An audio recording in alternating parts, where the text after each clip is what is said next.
हो हरू कितीला आणला हो? 1,25,000. 1,25.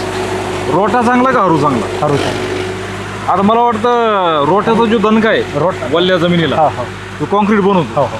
आणि हे काय करतं, एवढं हे हरू प्रमाणामध्ये- आता हे जाऊ द्या, ते आपले किळी ते हा. काळ्या रानात नांगरट प्लस रोटा आहे, दोन्ही पण करतो. किती इंच जाते तवी? 9 इंच ते खोल. 3 इंच हे 9 पण इंच याला रान गाबळू लागतं हो है ना? हो. थोडंसं आंबट ओल गवत काढायचं काम झालं असं गवत सगळे गवत काम चट रेडी करतो. म्हणजे असं रान तुम्ही एवढं किती गवत असू द्या चट तिथं भुगा. किती रुंदी येईल तिची? रुंदी का? रुंदी 10 इंच येते समजा.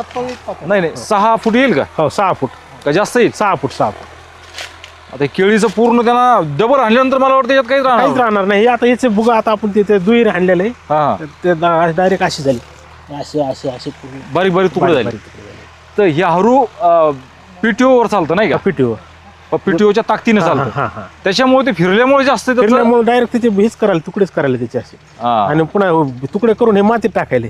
म्हणजे जर असं गाभुळवावर पलटायले. हा. गाभुळवावर असेल हो. तर नांगाटीचं काम करीन. हो हो हो 100% नांगरट. म्हणजे आता उद्या या काळात हे उद्या भविष्याचा रोटा आहे.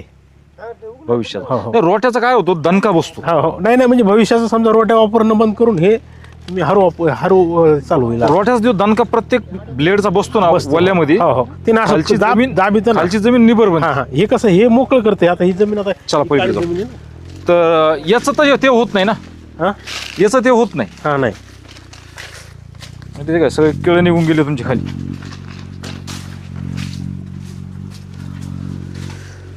हरू जर गाभुळ रान असेल हा तर नांगाटी सारखं काम करतो. हो नांगरटी सारखं 100%. आता या रानात बघा ना तुम्ही, हो हे काय हे रान ते ओललं होतं, पण त्याचं हा. हे रान बघा ना, त्याच्यात सकाळी लय होतं भरपूर. हा हा ते एकदम दुहेरी हाणले आणि तिसऱ्या वेळेस हाणलं बरोबर. तर रान एकदम काळं जरीच झालं.